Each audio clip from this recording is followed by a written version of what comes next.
Hey everyone, this is Sasquatchers, and that means that you are being joined by Andrew and JC once again. This week we have had a lot of Bigfoot content, so now we're going to change it up and we're going to talk to Mark Hughes, and I'm going to let him introduce himself and talk about his podcast a little bit after the introduction.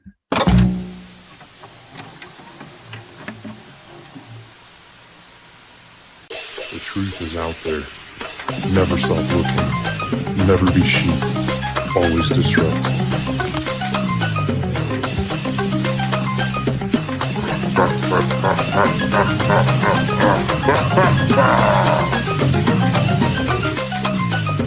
We are the ungovernable. We are the truth seekers. We are Sasquatchers. And we are here with Mark. Mark, how are you doing today? I'm doing great, thank you, Andrew, and yourselves. We are. I mean, I can't speak for JC, but I'm doing okay. It's a fantastic day here at Sasquatchers HQ. I'm marginally all right. Oh, well, that's good. He sounds marginally all right. Sounds like he just woke up from a nap. I wish. Oh, I know what you mean. Oh, okay. Right. Well, hi everyone. It's great to be here. I was really pleased to be invited along. Okay. Well, my name is Mark Hughes. I run a podcast called Marks Unexplained World. I also run various sites on social media, which deals with things like the unexplained. But I don't just look at things like alien abduction or poltergeist activity. I also try and stretch out to other strange things that have happened. Like I've included things like I did a podcast on the Great Beer Flood in London in 1814. And I've also done things like man-made disasters like Age Orange or along that sort of vein. So I try and do my main focus is the paranormal, but I also try and stretch out and do other bits and pieces as well. You know, I do the odd paranormal one just to keep me on track, so I don't go too far off the mark. But yeah, so that's the sort of thing I cover. I've covered things like, let me think, well, the one I'm working on at the moment, which has just left my mind, fairly enough. The one I'm working on, well, the one I'm going to be working on very soon is one called Tulpas. Which is all about, like, if you like, imaginary friends, that sort of thing. But I've also done things like poltergeist cases and alien abductions. I've done the Rendlesham Forest abduction, that sort of thing. I've done those sort of things, and I've got a lot more coming up in the future as well. So I love doing what I do. I get such a pleasure if I get one person listening, which I think I do every now and then. I'm happy because that person's enjoying themselves, and that's the way I look at it anyway. Right. Well, that's how we look at it too. Yeah, exactly.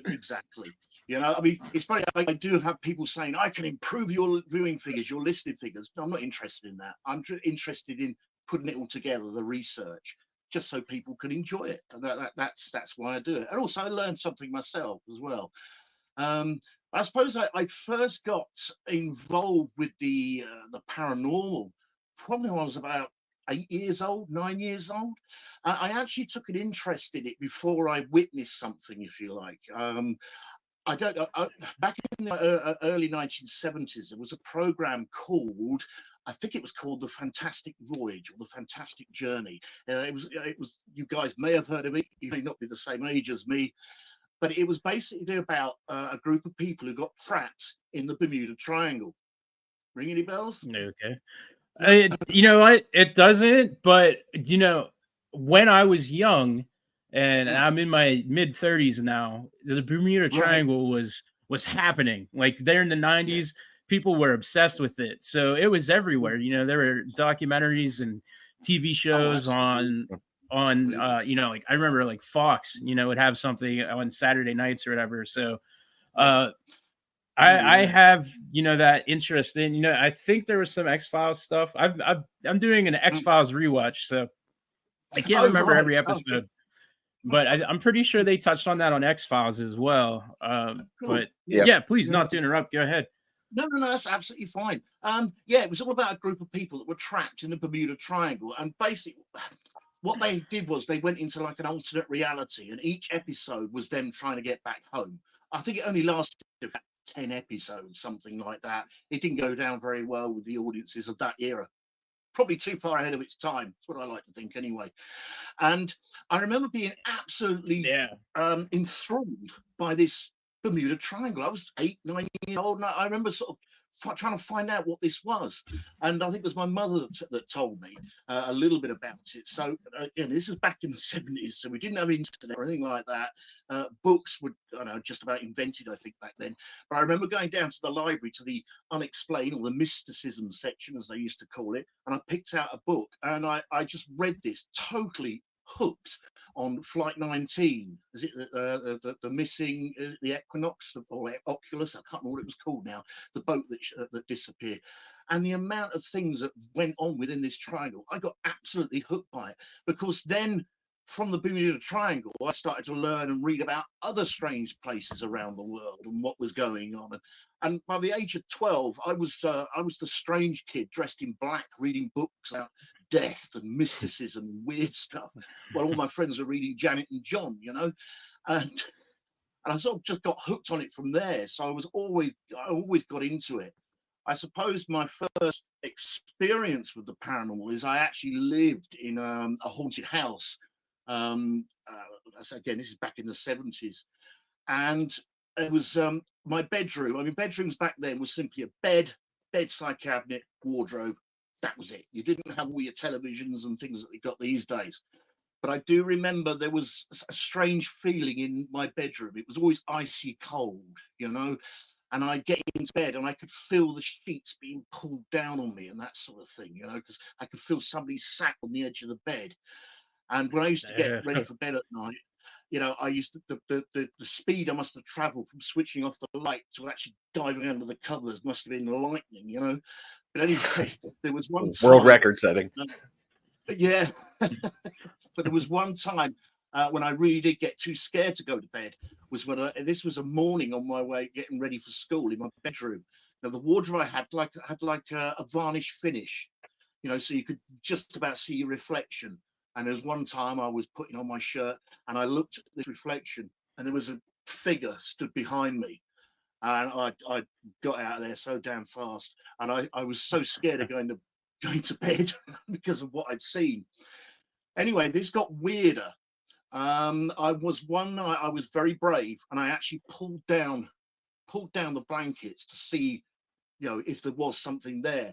And I pulled them down and I could actually see like a large middle-aged lady in looked like a black sort of monks type, not monks, nuns habit type thing with the small hat and what have you.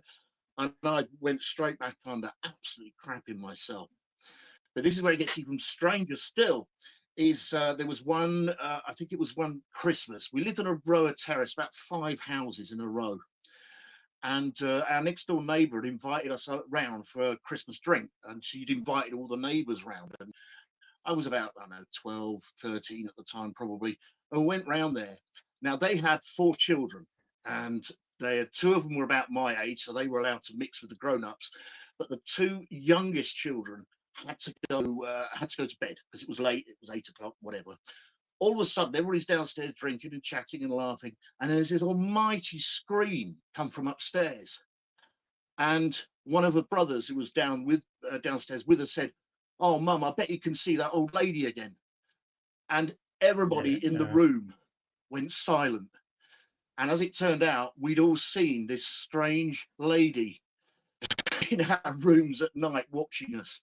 And we'd never said a word about it before.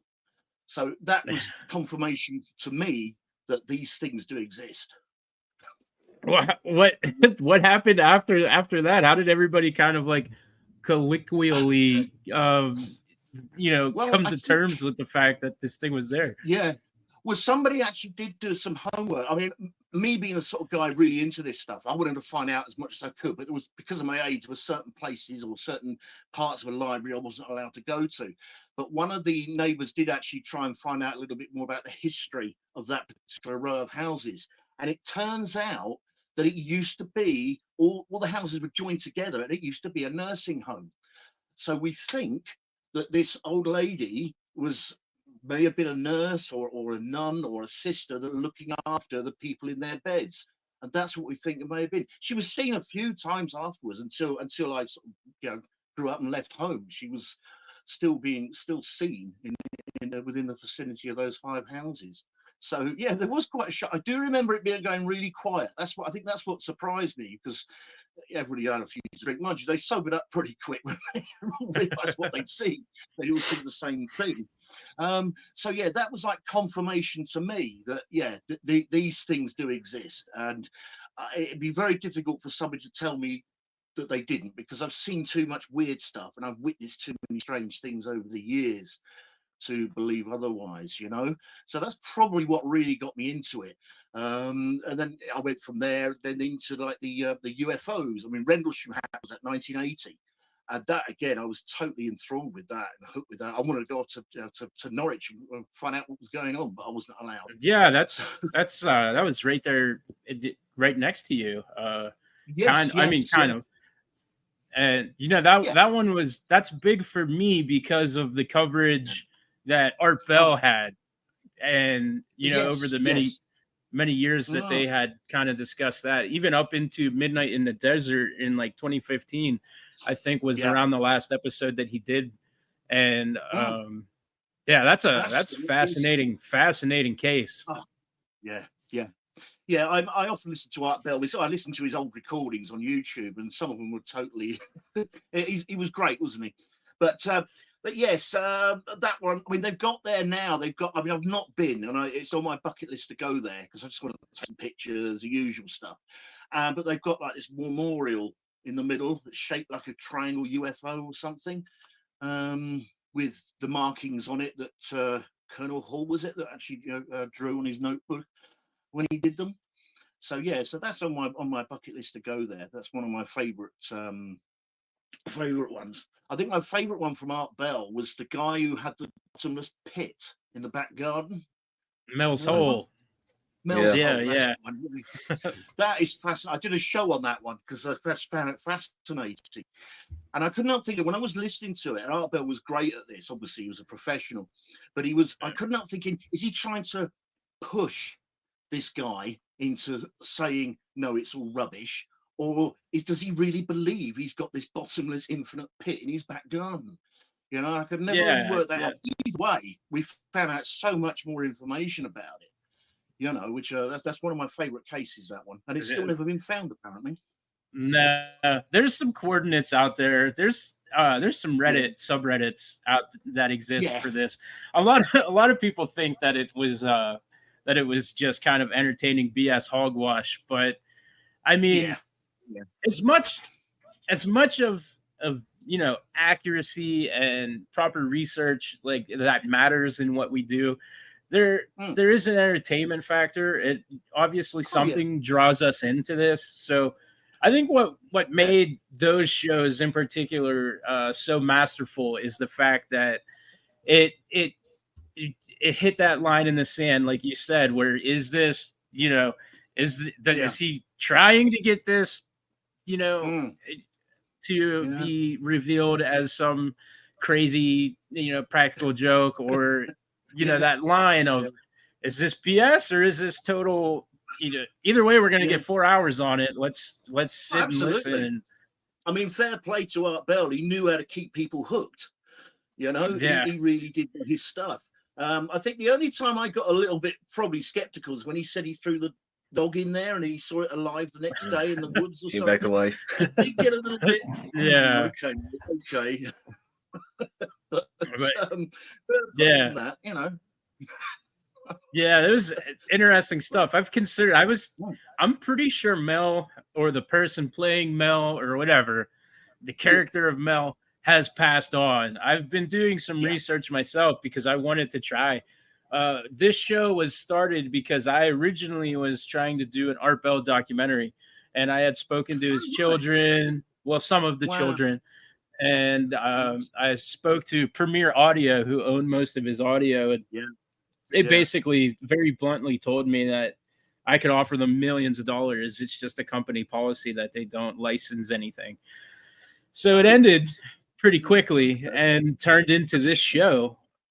Yeah. Well, I mean, we made a mountain out of that molehill, here in the last couple of months with Sasquatchers, and what we've been able to accomplish in the wake of not being able to do that dock. And I think what we have here, we've really, it happens for a reason, doesn't it? I mean, you managed to sit, instead of just giving up, you managed to sit and say, "Oh, what the heck? I'm gonna have a go anyway. I'm gonna do something." I don't think anything bad has come from that. I think you've been very positive and you've been very successful. So my hat goes off to you. Yeah, thank you. Every week seems to, what blows my mind is today's episode that just went up was Dr. Jeffrey Meldrum, who, as far as Bigfoot research goes, is as A-list as it comes. And, this is a person that, reached out to me. And that's kind of like one of the things where you're like, okay, man, like, all right, I'm doing something right here. He's on my radar, but I'm also on his now. And it's crazy when something like that happens. And, who knows? If I had made an Art Bell documentary, I don't know if I'm sitting here talking to you, learning about all of the stuff you do, which, I think that it worked out for the better. Yeah, I think it's evident. I think with what you're doing now, I really do. I mean, I don't consider myself an expert or anything like that. I sort of know chunks across the board. Do you know what I mean? If you put me on a table with a load of ufologists, I could sit and happily talk about UFOs. If you put me on a table with cryptologists, and I would quite happy to sit and talk, so I tend to consider myself a bit of, which is probably why my podcast tends to go across the board and not just on one subject, because I learned so much more myself. Even subjects I thought I knew about, I read and then I think, oh my word, I didn't realize that, which is that's what it's all about, isn't it? We're all learning, at the end of the day. So it's one of my favorite things about this. Yep. I was going to say, I think during my travels, I've probably witnessed two, for the want of a better phrase, cryptids, or two entities that I really couldn't explain, but they definitely had a physical presence. The first one was, again, quite a few years ago.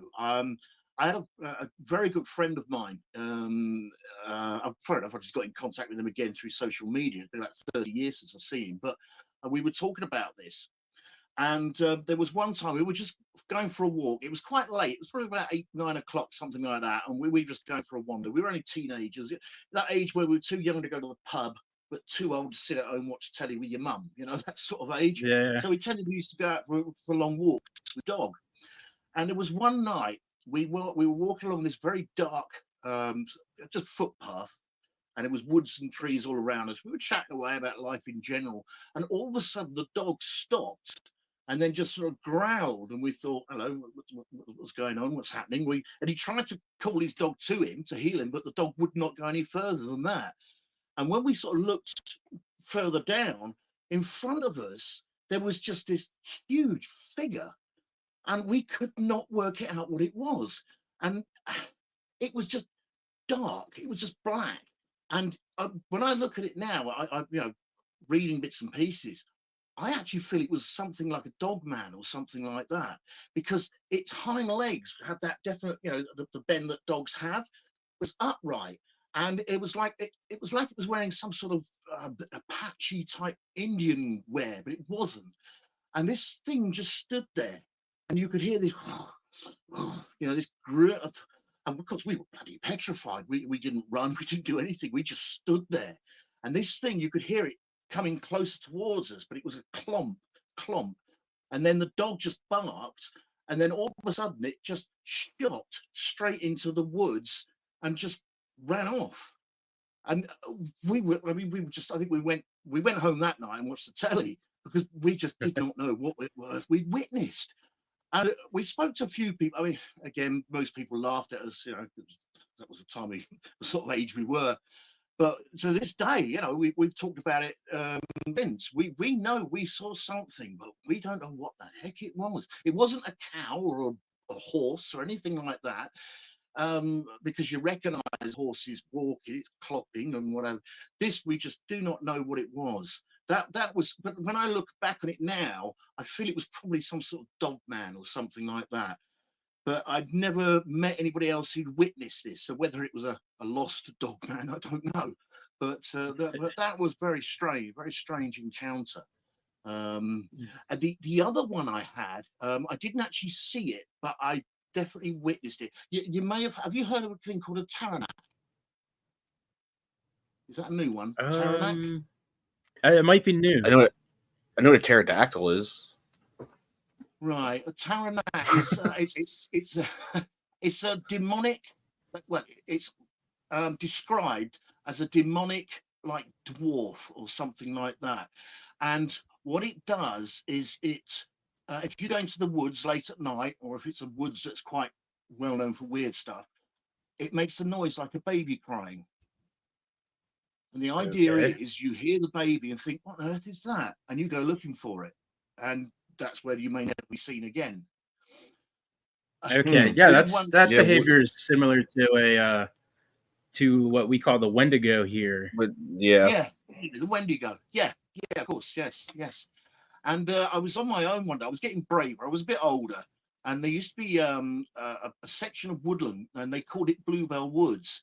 But there was a lot of strange stuff that used to go on there that I used to keep hearing about. And I must have been early 20s by then. And I thought, oh, what the heck? I'm going to go and have a look. So I got my torch, and actually, I think that's probably what I had was the torch and a jacket. And I went off into the woods. I went on my own, and I sat in the middle of this woods, sort of just looking around, thinking, okay, something happened. And I could hear this baby crying. And I thought to myself at the time, being completely new to it, I thought, well, hang on, there's no houses around here. And this baby had been crying for about a good 10, 15 minutes. Normally you'd hear somebody shouting at it by now. And I thought, well, there's no gypsy caravans or campsites nearby or anything like that. And I thought, I'll go and have a look. So I got up, and as I walked towards the sound, all of a sudden it changed direction. I was walking one way thinking I was getting closer to this sound, and it was actually coming from a different direction. And I thought, what on earth? Oh, at the time, as I was new to this at the time, and I thought, oh, maybe I don't know. I didn't know what I put it down to, but I started to follow it the other way. And then it suddenly came from a different sound in the woods. Wow. And I did get a little bit, this doesn't sound right. No, I actually went home, I think, because it just didn't, I don't know, something in me just thought, no, Mark, no, don't go any further. It was like trying to disorient you and confuse you. Yeah. So that was very odd. I must confess. Yeah, that was a strange one. Yes. Yeah. No, I bet though, now that you're years into this, even knowing what you know and the fact that you were possibly in danger, you probably don't go home when you hear that now. Like there's like that sense of trying to understand what's going on and trying to prove what's happening and to be that person that can actually lay eyes on it. I don't know if you turn around and go home now if this happens today. No, today I'd be out there. I mean, there's all sorts of different equipment you can get now, isn't there? Like infrared cameras and things like that. So, I'd be out there now. Yeah. I mean, I actually live in the middle of the country. I live in a very small village surrounded by trees and things like that. And I've got a very long back garden. In fact, I'm actually right down at the end of my garden. This is my den, the man cave, as I call it. Well, my wife calls it various other names, but man cave will do. and in front of me, I've literally just got woods and trees. I'm always out here when it's not too cold and rainy. I'm always out here listening, see if I can hear anything, see anything. I've got 2 dogs as well, so they come with me. But I've not seen anything so far. But I will keep looking. I won't give up. What was the name? What was the name of that cryptid again? A Taranak. A Taranak. Yeah, don't ask me to spell it. I was going to ask you to spell it. But Drew, didn't one of our other guests, didn't No, I tried. I believe I might be wrong because it's more than a while since I read up on it. But I believe there's something to do with probably northern China or even southern Russia or something like that. I mean, that was the nearest thing I could find description-wise. I'll have a look afterwards, and I'll send you the link. Yeah, let me have a. I mean, by all means, keep looking. Oh yeah, that would be great. I'll have a look. And I'll send you the link. I'm just trying to think what else it could be under. Demonic babies, maybe something like that. I'm not so sure. Yeah, But I will. I'll send you the link. I found Troll Church. Oh, Troll Kirka. But anyways, yeah, so did one of our other guests that we had on also from Nick Hayes, Drew, did he not encounter this, what he thought was a dogman as well? Yeah, I was gonna bring that up because I've kind of, as Dogman is popping here in the US, and I mean popping, Dogman is like the cryptid right now. Everybody's talking about it, everybody has a book on it, everybody's doing documentaries, and it's really cool. Yeah. And we have this thing called the LBL, which is the land between the lakes, which is, again, because of the popularity of Dogman, it's popping off for all of its high strangeness. It kind of caught me off guard to see that there was a lot of Dogman activity actually in the UK.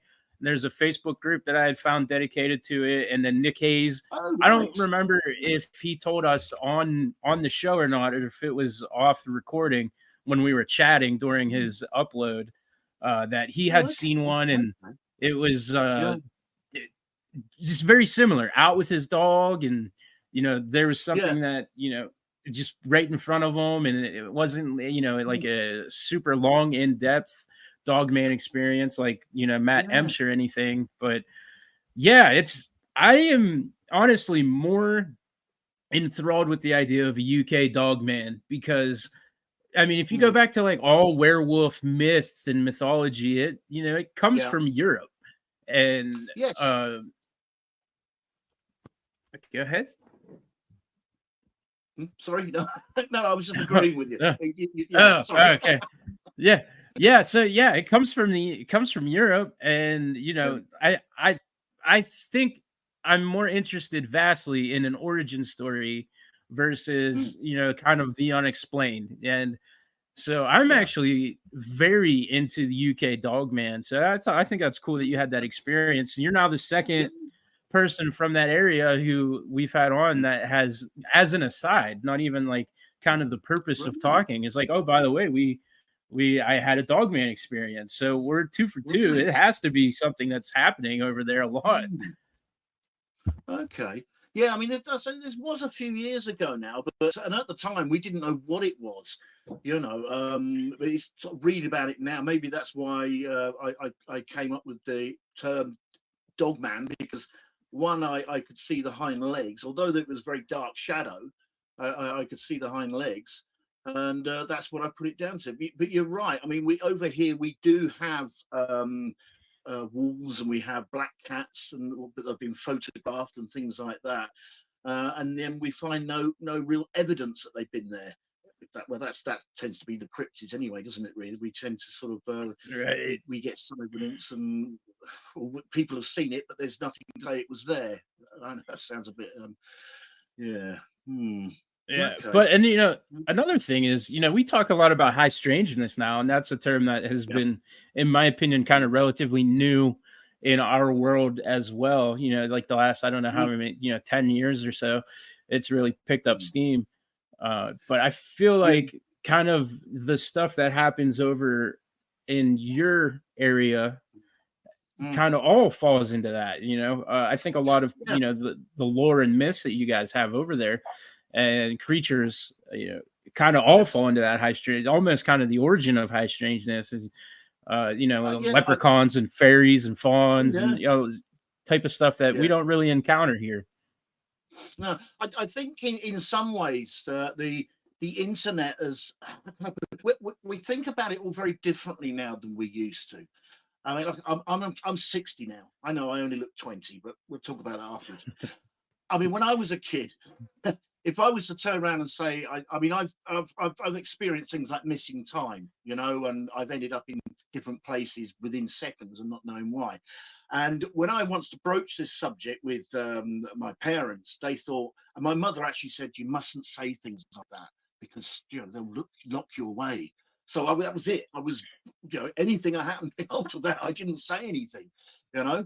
And but I think things like the internet has, I feel like, given us permission, because we've now found there are so many people that do witness so many things now, and we're now saying, well, hold on, if you saw it, why could that mean I didn't see it? I must have seen something very strange because you've described something that similar to me, you know.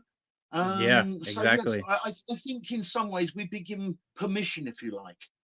You know, I mean, there is some, what is it? Oh, I can't remember some of the names of some of these speakers that go out. Travis Walton, for one thing, when he Oh yeah. first talked about what happened to him, I mean, the government at the time just wanted it like buried. They wanted, no, let's just give them a few $1,000 each and we'll never talk about it again. But good on Travis and his mates.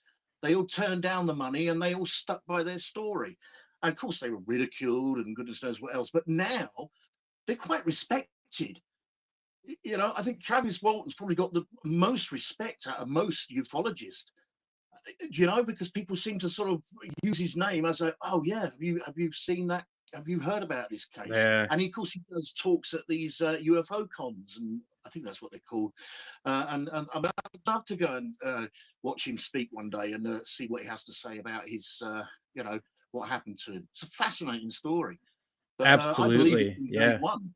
But because there were so many people who, well, you weren't allowed to say that to, most people were gagged by it. But now the internet's come along and it said, yes, you can believe in this. So of course he's gained popularity for that. Although I have heard him say on documentaries that he does wish it didn't happen to him, but it has. What can I do? He's right, you know. So he just enjoys it, I suppose. I don't know, but yeah, I think we've been given. I think the internet allowed us to be a little bit more open. I think people are very different now. I can go into my local pub, and people actually say to me, "So, Mark, have you witnessed any UFOs or spirit stuff?" And they ask me quite seriously. They don't take the mickey or anything like that. Well, I don't think they do anyway. You know, so it's a very different environment now, I think, when it comes to things like high strangers and the unexplained. You know. Yeah, Sorry, and it's no, it's okay, man. I love when our guests get passionate and talk like that. oh yeah, Yeah, yeah. Mm. sometimes we'll go, depending on who it is, we'll go 30 minutes and we're just like sitting on our hands, like, oh my, tell me more. Like, this Yeah. is Oh amazing. right. Oh, that's yeah. No, it's great. I think things like this give people that opportunity. You know, because I know that. Well, I know that. Excuse me. I know that obviously I'm talking to people now who are interested, and I know there's people who are going to be watching it who are interested. So, what better platform is there to sit and talk to lots of people about something you're passionate about? This is a very rare opportunity, and I tend to make the most of it. I always do. Right, and yeah, it's cool. Like we're all the weird kid at the lunch table, Yeah. and now that here we are, and Yeah. everybody's now like listening to what the weird kid at the lunch table is talking Yeah, about, and exactly. Yes, that's yeah, very well put. Yeah, I mean, I'd love to go to a school reunion and go, "Ha, told you so." right. Yeah, sorry. But Yeah. it's all good. Mm. So you were, making your point, and I feel like you kind of glossed over the fact that you have experienced missing time. Like, can we talk Yes, I about that? have. Yes. Yeah. Yeah. Well, Uh, it happened. It happened. It doesn't happen now. This is again when I was little. I say little, probably 8 or 9. And there was times when I'd go to bed at night, and I'd find myself in the back garden. I'd find myself playing in the back garden at 2 in the morning. You know, I'd go to bed at oh, wow. 8 o'clock, whatever, and then. But the weird thing is, and this used to happen to me several times, is I go to bed fall asleep, and then I'd be playing with my bike in the back garden.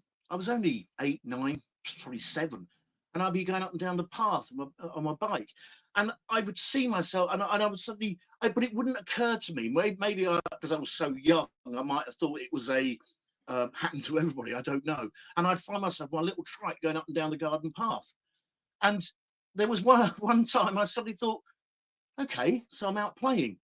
It's a warm night, but why? But I remember going to the back door, banging on the back door, and it was my mother that came down, and I really thought I was going to get an absolute flying, for being out at 2 o'clock in the morning.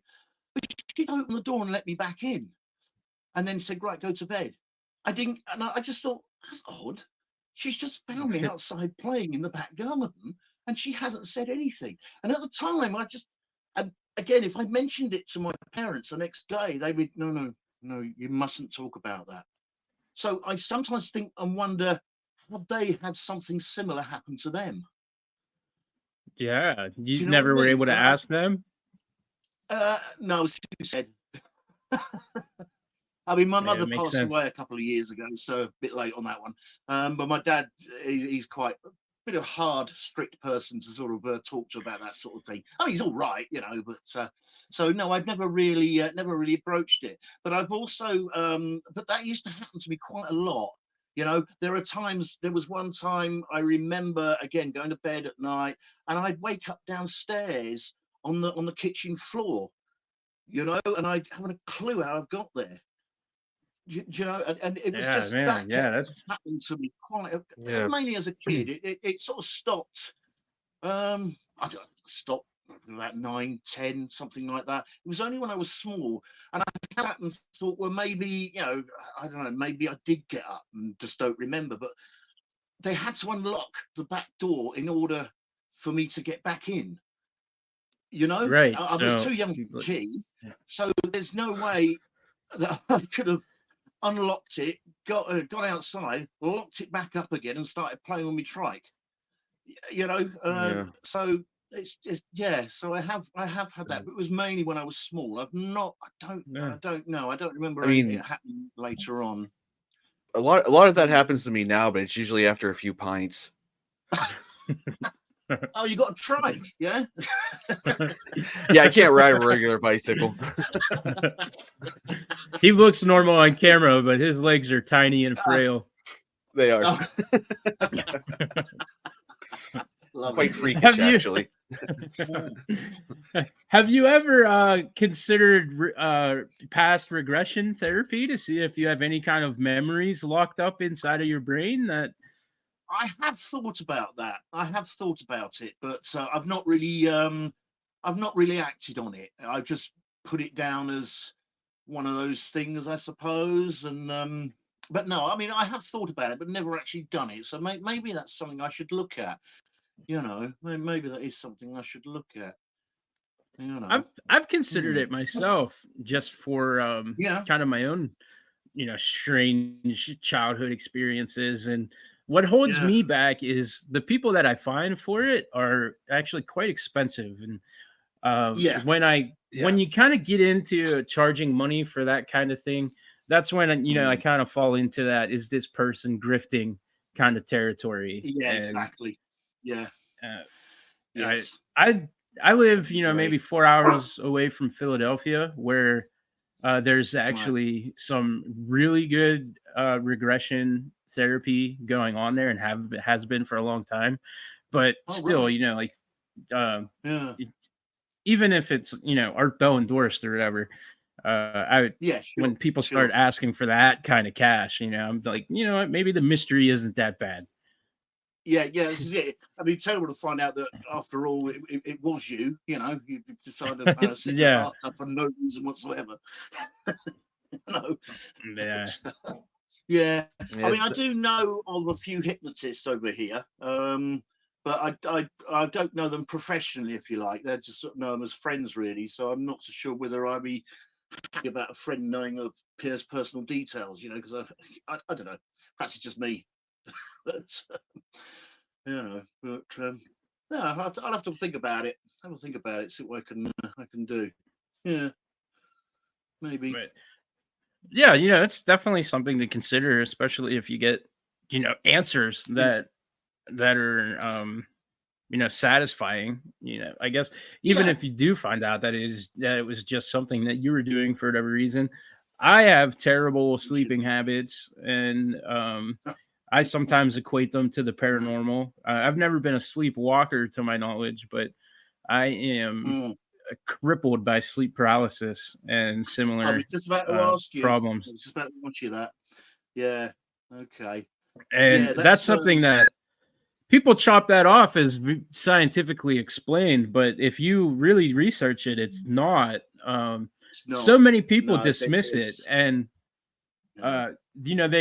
they've correlated that there's a huge serotonin drop that occurs, That's and right. they've kind of That's just right. said that, well, because of Yeah. the serotonin, then this happens. But Yeah. there's no actual, solid No, proof that nobody that is what is happening. no, nobody really knows what caused it. People will tick boxes and that's fine, but nobody really knows. I mean, it's been going back thousands of years. I think the first recorded case was in China, was it? 11, no, 105, I think the year BC. I believe that was one of the first recorded cases of a Chinese guy who went to the doctor saying, I keep seeing somebody in my room at night. And he's choking me. And that's actually recorded. I can't, might be wrong on the year, but I'm pretty sure that was like the first recorded case. And then after that again, it's like everything. The internet has given us a platform to say, hey, I get that as well. And it turns out that lots of people have been having it for hundreds and hundreds of years. There's some really good documentaries. I've got a book on it as well, actually, which I finished reading about a month or so ago. And they're saying that the best way to try and stop it is to change your sleeping habits and things like that. But I don't know. That seems a bit too simple to me when I read it. I thought, Yeah, okay, they call it sleep therapy, and yeah, it yeah, doesn't work. And no, it's basically like, well, if you exercise a little more and you get, do an extra that's 20 it. minutes on the treadmill, and you'll sleep Yeah, better. And that yeah, doesn't stop the demons from coming after no. me in my I recurring mean, dream that has happened for 10 well, years in a row at all. yeah. I And mean, I'm gonna say I've never suffered from it, and this is going to sound crazy, and you'll probably think I am for saying I'd like to experience it once.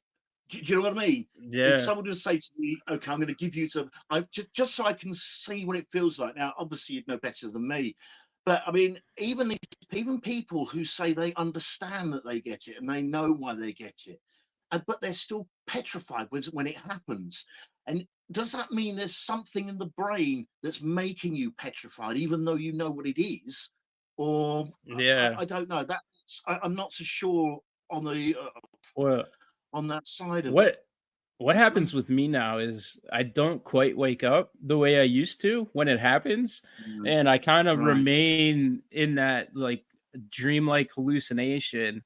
And Wow. usually what Yeah. would happen with me is the hallucination dream would occur, and then I would find myself aware, unable to move, and like typical Yeah. Yeah. paralysis. However, mine has had this consistent change through time where it started like Right. that, but then has just escalated and escalated and escalated. And I have the same recurring dream about the Right. same room in the same house, the same door in Yeah. the basement. And I know there's an entity on the other side of that. And everyone Wow. around me in this dream is completely like blissfully unaware. And then it just like kind of gets darker and darker. And I know this thing's Wow. coming for me. And I try, and Yeah. then in the hallucination, I try to act and I can't move or speak. And then I always joke and say I sound like I'm a dying goat or something, where like Yeah. Yeah. that's what I'm emitting from my when I'm trying to speak. Mm. It's like the last gasp Oh, of a gotcha. goat or something, Gotcha. so to speak. Yeah. And a lot of times, like I'll be in that state, and then my wife will have to like Yeah. shake me, and I'll like wake up. I Oh. crashed on the couch the other night after a show because I didn't want to wake anybody up upstairs, and it happened. And I didn't have anybody to wake me up, and it went on longer and longer, and it felt like my entire night was just I was Yeah. trapped in that hallucination. And that's the thing, like Yes. mine have escalated and escalated, and they've changed and adapted. And it's not just I wake up and I'm paralyzed, and that's creepy. Everything that surrounds it has gotten worse. So, I've done my research. I'm a lowly chef, but I did go to college, and when I was in college, my psych papers were written on sleep paralysis because it happened to me and I wanted to learn. So I've done the research, and it absolutely, in my opinion, is a lot more than there's a serotonin drip, and it's just easily explained. Because as an experiencer, I can tell you, like, it's rough. And John, he had witnessed it happen one time, and that was back when they were kind of pleasant. Like, and when I mean pleasant, I mean like they weren't as frightening, Right. You think they might be maintain, because you've got used to them? It may be a case of whatever it is getting more frightening. In other words, it's like you know what's going to happen. You've had it before. Okay, let them get it over with. But because you're not scared, or you're not fearful of it, it's the paralysis is saying, "No, sod you. I'm gonna make sure you're bloody scared." So it throws something else in the mix.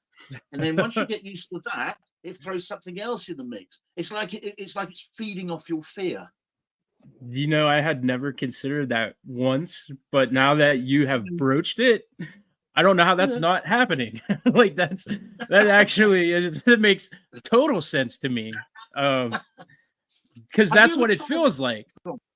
It's like you've got used to it, so it's the sleep paralysis is saying, no, I need your fear. So it throws something else in the mix, and then it gets steadily worse and worse and worse the more you get used to it. And the origin of my paralysis is that the first time that it happened when I was a kid, my demon or whatever was Freddy Krueger. And at a very young age, I absolutely loved it. And I was too young to even recall this, but my parents would tell me I had a Freddy Krueger poster next to my crib. Like I absolutely my favorite movie ever, A Nightmare on Elm Street Part 4. I had that VHS when I was like 2 or 3, and I would watch it until the tape broke. So it would make sense that I'm having nightmares watching this type of stuff.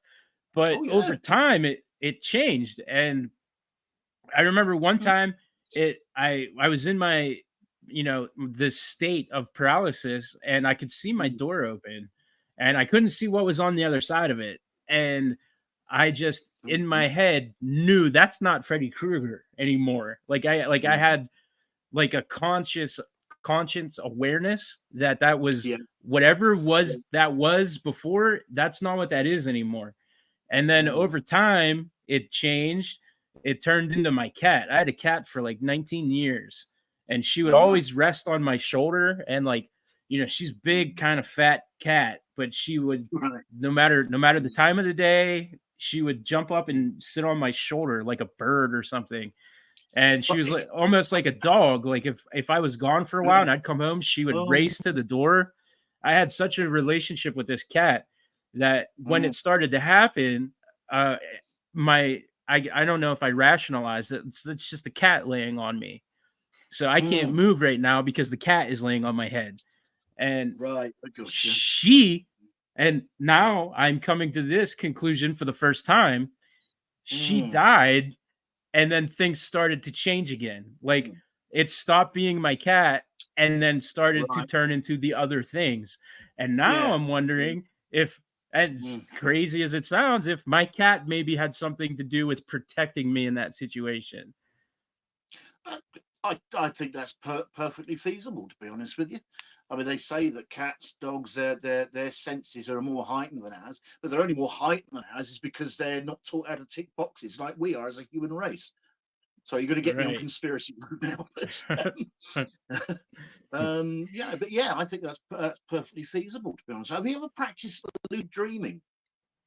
I've tried lucid dreaming. That's another thing I'm really into. I've accomplished it once. There was a dream that I had I made it lucid during the dream. There was a dog coming after me, and I was like, "Whoa, man, you're not allowed to do that because this is a dream and I'm in charge." And the dog That's it. stopped Yeah. and ran away. Yeah. And then I realized that I was lucid, and it woke me up. So that's the Yeah. only lucid dream that I've ever had. But on top Oh, of that, right. I've been trying to do OBEs, and I Oh, accomplished yes, that yes. one time. I talked about it, Really? episode maybe Yeah. 3 or 4, maybe 5 with Preston Dennett. Yeah. I had an OBE one time. It was my third night Wow. trying, actually. So Yeah, everybody tells me yeah. that it actually happened really fast for me. I noticed that Yeah, I was like that right is, next to my yes. ceiling. Yeah. Right. And then I was like, whoa, okay. And then I looked down and I saw my body sleeping in bed. I was Wow. right next to my wife and everything. And then I immediately was terrified that I was dying or something. And that woke me up. And I've never been able to do it since.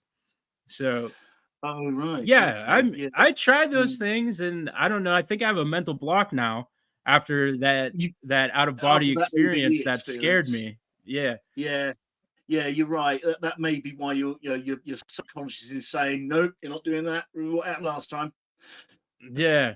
So yeah, but Yeah. those are all things I'm super interested in, and I Mm. practice them. I try to do them. I just haven't had a ton of success with them. Mm. Yeah, you might be a busy person. Sometimes people have a lot going on. It's difficult. I meditate every day because I also work as a medium as well. I do oracle card readings for people and things like that. So I tend to sort of try and meditate. And luckily, like I say, I'm at the bottom of the garden, and I've got all that lovely countryside around me, and I could just focus on what I can hear in the countryside. And I do that every day. It helps me concentrate. That's the word. So, so yeah. So that Yeah. tends to help. I forgot what I was going to say now. I was going to say something else about the sleep paralysis. What was it? No, sorry, it's gone. Next question. It comes to me. I can't remember what it was now. Sorry. No, it's all good. Yeah, no, I am a very chaotic person and a chaotic thinker, and I'm one of these types that kind of thrive in it. If I find myself too still, that's when anxiety kicks in. You know what I Wakes up. mean? Like I have to focus, and for that, Yeah. it's not even because Yeah. of sleep paralysis. I'm up all night. I generally only like to sleep a couple hours a night, and It's what you that get works for used to, me. isn't it? Yeah, it's what you get Yeah. used to. No. I mean, I've read a couple of books on the subconscious mind. I mean, I'm not a psychiatrist or anything like that. I'm just a man who likes to, I don't know, read knowledge. And I was reading that the subconscious mind is actually aware of everything that goes on 6 seconds before it happens. So basically, we're talking now, but this conversation actually happened 6 seconds ago. Yeah, Blowing your mind, doesn't it? It's mind blowing, but I do remember reading that or hearing that, or Yeah. maybe like they talked about that on art or something. I have been familiar with that, and it is one of those things that's kind of crazy and Oh yeah. almost Yeah. like kind of like how animals can infer things quicker than we That's it. can too. Like we're just stuck on Yeah. this plane. I believe that we have the same instincts as animals. It's just we are brought up differently. You imagine a caveman, let's come further forward. The native Indian, yeah, he goes into the plains or the forest, and he knows where the animals are because he senses them. And he uses that all the time. That's how they live in their little teepees out in the middle of nowhere. Is the fact that they are, one of the better phrase, they are at one with the land, if you like, and they know what's going to come up. And that's their senses, that's their instincts, telling them, when to hunt, when to eat, when to drink, and what water to drink. I love that sort of thing about them, is the fact that they've not filled out forms or tick boxes or anything like that. They've still got their full senses and instincts around them about the surroundings of where they live. But us as domesticated humans, it's been knocked out of us since we were about 6 years old. So that's why I think that some people have difficulty witnessing paranormal phenomena, because they're focused on it's black or white. They don't look at a grey area. Well, okay, it could happen, So I'm Right. waffling again. So, but that's just my own theory, of course. But I think that it's a gift we've all got, but it's just been knocked out of so many people now. And the people who really have had it knocked out of them completely are the ones in charge, unfortunately. Yeah, and another thing is like, not only are we just now this domesticated species, but Yeah. we are just inundated with here's media, here's Oh, a video game, here's TV, yeah. here's all of the crazy news stories that we want you to to focus on Mm, and forget about the real issues. yeah. We're just hit Yeah. with all of these things. Yeah. It's Well, almost this like is it. Yeah. I'm I gonna was say just gonna say it's we're almost like told. it's impossible to like there's if I am a ghost, how do I compete with that? Yes, exactly. If there was a psychic medium in a room and a mathematician, the psychic medium is obviously going to be more aware. Even if they don't see him, they're going to be more aware of that spirit in the room rather than the mathematician who's hid behind a book somewhere. I just think it's a very sad state of affairs, to be honest with you. I think it's quite sad that we now, I don't know, we don't, I don't know, in my experience, I felt that the more you look into the paranormal, the more you read about it, and the more you are accepting of it, the more you'll probably witness. That's just my own my own perception of it. I mean, since I've witnessed things like when you've heard like the Mandela effect, or I've witnessed a glitch in the Matrix, I think they call it, and I've witnessed something repeating itself again. An instance in time which gets repeated 2 or 3 times. I've witnessed those sort of things, and nobody else that I know as well. When I say my family, they don't know what I'm talking about when I say those sort of things. But I think the more you read about it, the more you study it, the more you can, the more you'll see. And I think you have to be Yeah, open it's to it. just exactly being open and having that awareness Yeah, and looking for yeah, something that you're not otherwise looking for, I think is mm, also if you think of it like in the same respect that if you're friendly, more people would want to yeah, talk to you. So, absolutely, this absolutely. it comes down to that very baseline Mm, of existence yeah, is if you make yourself open to possibilities, then mm, possibilities are open to you. yeah, yeah. I mean, it's that's another good thing about meditation. When I meditate out in my garden, um, I can feel spirits around me. I can feel energies at certain points that are actually around me.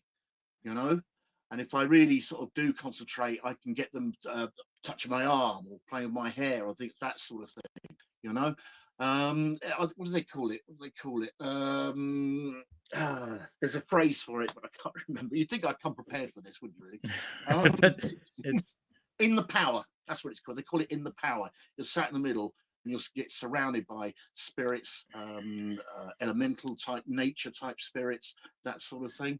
So, because I'm also practicing Wicca as well. So everything I do is connected with the countryside or nature. So a lot of my spirit work is actually involved. I hug trees. I look really stupid, but I still hug trees. you know. I don't Yeah. nah, you don't look stupid doing that at all. I think more people should do that. I'll tell you what, every now and then I do like a ghost tour, or I do a medium walk around haunted buildings, let people know what spirits I'm connecting with and what they're telling me. And it's usually a good sort of 3 or 4 hours. But I tend to, about 30, 40 minutes, it really drains you. So what I tend to do is, while people are having a drink of coffee or whatever, I go to a tree and I hug it. And 5 minutes, and it's like you've drunk Red Bull. It really does. The energy just gets straight back into you, and you're ready for the next session. I'd say try it, but I don't know if you're inclined to. But it really is a good energy booster. Is hugging a tree. A friend of mine said to me, "Well, if there's a lot of people in the room, I might lean on the tree a little bit." Okay. So, I yeah. am incredibly terrified of spiders, and I see All spiders right. in trees all the time. So I don't even know if I could lean on a tree out of fear that I'm going to get a tiny spider in my hair. Yeah. The trees here in Ohio have spikes on them, so I'm gonna pass. Oh, okay. Yeah, okay. Fair enough. Fair enough. Do everybody a favor and dive into it. Yeah. So lying on the grass is out, yeah. But we've been talking for an hour and it kind of blew by. Before we let you go, I want to ask more about the Unexplained World podcast. And you kind of talk, you got a little into your inspiration, but I'm curious, at what point what made you decide to sit down and start doing these narrations and telling these stories, and how did you conceptualize? I listen to a lot of unexplained podcasts. Anyway, there's some really good ones out there. And perhaps I shouldn't say this, but there are also some out there that I feel, I don't know. But anyway, there's some of my favorite ones out there. And I was listening to one, I won't say who, and I got to be honest, I wasn't very impressed with what they were doing. And I thought maybe they just had an off day or something. And so I listened to a couple, and it just felt like they just brushed the subject rather than really did their research. And I looked at their following, and they had something like 15.2 thousand people listening to them and every week. And I thought, what on earth did they do? Have they bought these listeners or something? Have they offered a free holiday or something? And I couldn't understand why. Anyway, I sat and I thought, I know it's not about the listening figures, but that was just something I thought I'd get off my chest. I decided I could do this. I know enough. I'm not a writer as such. I'm not a journalist or anything like that. I'm just a man who's passionate about the paranormal, or what he likes. And I've always been into criminology and that sort of thing as well. And I just sat back and I thought, I'm going to have a go at doing this. And it just so happened at that very same time, a very good friend of mine who runs a channel on Roku TV called GN, Ghost Planet Network, asked me if I would like to have a go at doing a podcast for his channel. It literally all happened at the same time. For me, that was a sign. That was something saying, oh, yes, this is the right thing to do. So I started synchronicity at its finest. Do a bit of research. Say again, sorry.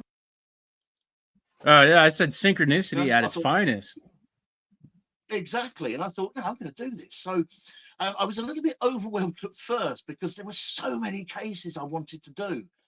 And I thought, no.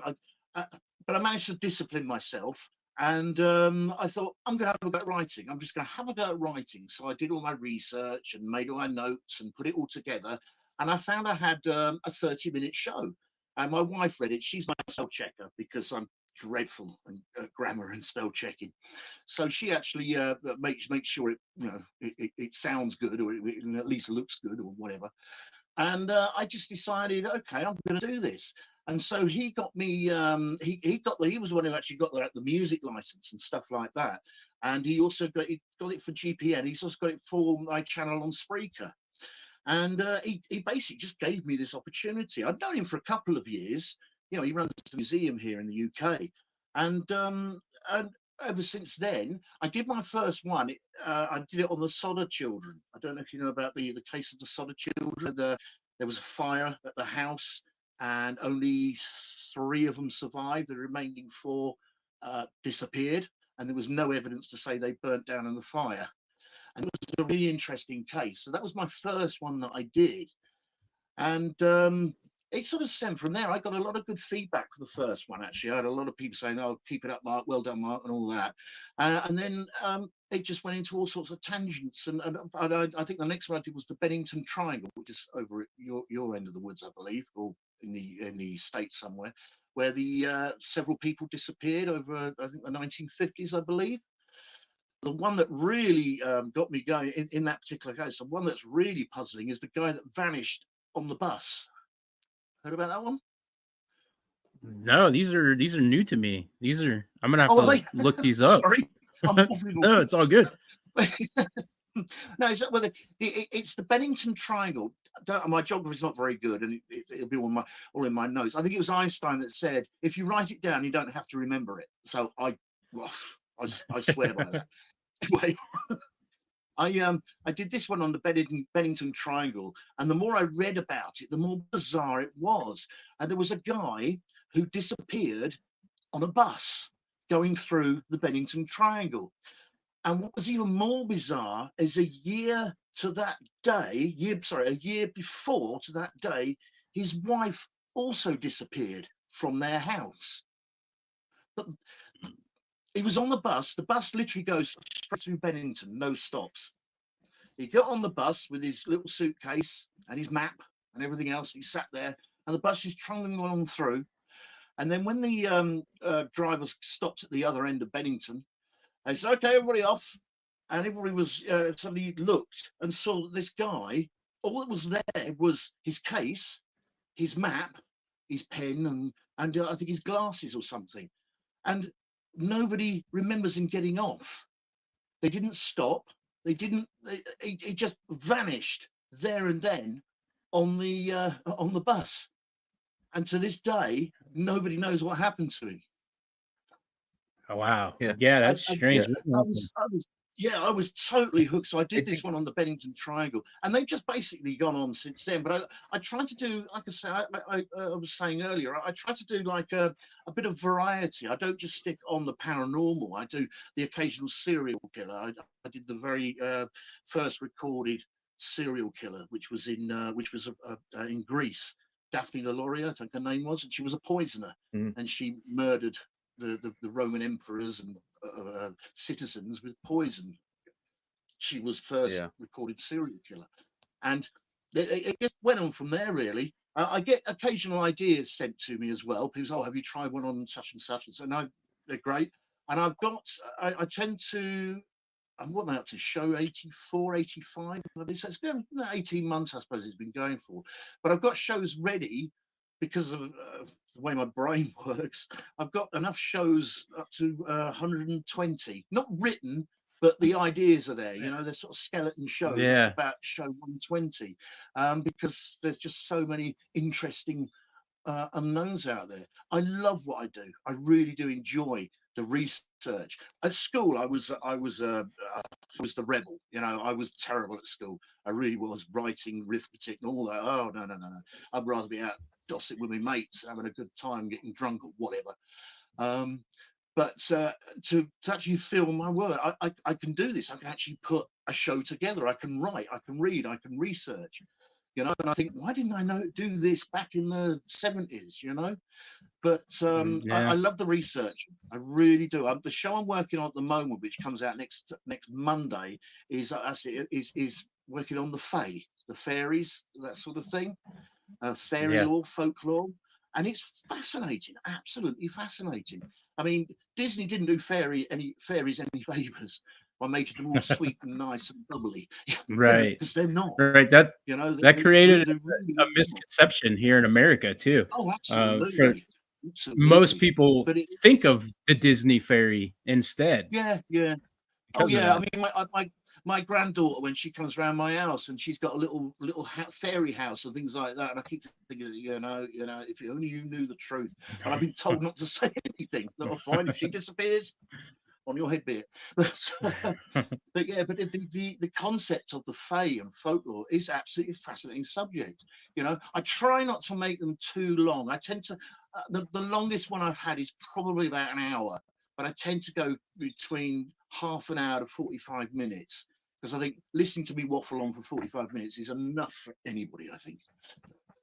Well, on that note, I want to pay you a compliment because dude, no, for real. The type of show that you do is hard to do.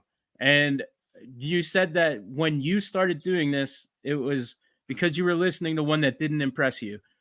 I got away from the paranormal podcast for a really long time, and I only listened to Art Bell for quite a few years because I felt the same way. And I thought that a lot of people put more effort into the sound effects and the spooky noises and the ambiance and didn't put any of the work into the subject. And so what I can say is the show that you make is it has substance, and I like it. And that's one of the reasons that, you know, I friended you on social media. It's one of the reasons I wanted to have you on, to promote your show and to learn about it and Yeah, talk to you, that's great. Thank you. because the stuff that you're doing is a lot better than similar shows. And we don't have to call anybody out or name drop. Let's just celebrate the fact that you're doing something that I think is fantastic. Okay. Thank you very much. I really appreciate it. Hard work pays off, and I think what you're doing is awesome. You mentioned that it's on. Go ahead. Go ahead. It takes about 3.5 days to put together. That's on and off. I'm not up all night for 3 nights, you know. But you know, because you get a thing called writer's block. You start writing, and all of a sudden, everything you've not written, you're saying, "Oh, hang on, I didn't put this in. I didn't put. Oh, good. No, I have to walk away, cup of coffee, watch telly for an hour, then go back to it." And I think, oh yeah, why didn't I do that? Why did? So yeah, it takes about 3.5 days to actually put one together, and I'm one show ahead all the time. So I've always got one in emergency, just in case something, you know, happens to get called away or something. But so I like to be prepared. But thank you for your compliments. I really appreciate it. Yeah, absolutely. I meant every word. I want the audience to be able to find it. I know you said that it was on Spreaker. Are there any other links that you, or anything you want to promote here before we end the show? Because I want everything that you have to. Okay. Well, what I will do, I'll send you the links to my social media sites, because I'm on TikTok as well. TikTok is a little bit more my medium walks rather than my shows, but I do advertise them on there. My Facebook group, Marks Unexplained World, they're on there. The links are on there as well to Spreaker. They're on Spreaker. They're on Ghost Planet Network, which is on Roku TV. I think he's had internet problems lately, so he's a little bit behind with loading up. Also, you'll find them on Spotify, Amazon Prime. They're on Google Podcast as well. I think if you wanted to really binge it and listen to all 80 in one hit, you probably need to go to Spreaker or Google Podcast. But from about show 60, they're on Prime, Spotify, Podbean, and most other podcast platforms. They're not on iTunes yet. They will be as soon as I get a new laptop, because my laptop can't handle iTunes. Anyway, so yes, so that's the link. If I also have an Instagram account. It's called Mark the Medium, but it's host of Marks Unexplained World. There's a link in there in the biography section of Instagram to Spreaker again. And there is on TikTok as well. There's a link on there which will take you to Spreaker. I've actually found if you just type in Marks Unexplained World in Google, all my podcasts come up.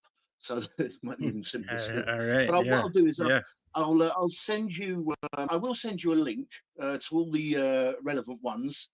And by all means, it'd be fantastic. People want to have that's on YouTube as well. So yes, they are on YouTube as well. But again, only from show 60 to 83 or whatever the last one was. But yeah, I mean, it'd be fantastic. Please give a listen. Hopefully, you'll enjoy them. You know, I do put my little bit of humor in every now and then. You know, and sometimes I have to roll my eyes. Because of some of the things that people have done to try and solve some of their paranormal issues, and I think, oh good grief, what are they doing? So I tend to sort of put a little bit of, because some of them, they deserve humor simply because they're too serious, you know, like serial killers and things like that, missing people. But some of them I try and put a little bit of humor in, if I can, just to sort of keep it ticking along. It's funny, when I was doing the beer flood in London of 1814, I first saw that. I thought, this would be brilliant. This would be a nice, light, easygoing show. I can put a bit of a humour in. I'm going to do the show. And when I read it, 8 people died because of this. And I thought, I can't put humour in this. What bad taste would that be? So I had to I still did it and I still enjoyed it. It was interesting. But sometimes you have to sort of think, no, I can't laugh about this. 8 people died because of this. So be a bit careful. But yeah, your compliments are really, I really appreciate them, and thank you very much. Yeah, no, Meant every word. I mean, your shows are good. I've listened to a couple of them. I'll be perfectly honest, I've not listened to them all because I've been a bit busy the last few days. But I have listened to a couple of them, and I have been impressed. You know, so Oh, well done. thank I think you. you're doing Thank you. fantastic. Fantastic. Yeah, That's both of you. I know it's a little bit quiet there, but I'm sure he's happy as well. 100%. You're working well, lad. Right. You're working well. All right. Well, thank you. I appreciate your compliments as well. Everybody, I want you to make sure that you follow up, check his links out, and listen to the podcast. I think it's a great listen. And thanks again for coming on. We really appreciate it. Thank you for the opportunity. Yes, thank you. I love doing these. I really do. It's great to talk to like-minded people. Right, exactly. It's all about the culture and the community for me. So I'm glad that we're able to cultivate that, and that's something it's I nice feel to like. meet you both personally as well. Yep. Really is. Okay. Don't forget, we're gonna hold you for just 1 second to make sure that the audio works after we wrap up here. But this is the first episode that we've done here in a while that wasn't Bigfoot centric. So I hope everybody was relieved, but also it took us forever to get onto Bigfoot stuff. So I almost feel bad now that we're starting to step away from. Then we're Bigfoot for another year. we're Bigfooted. We're Bigfooted out until 10 p.m. tonight when we do our next interview. Cool. But Mark, I'll go ahead and we'll let you go. We'll play the outro. I want to thank everybody for taking the time to listen, and definitely check Mark's stuff out. Thank you. Thank you, everyone.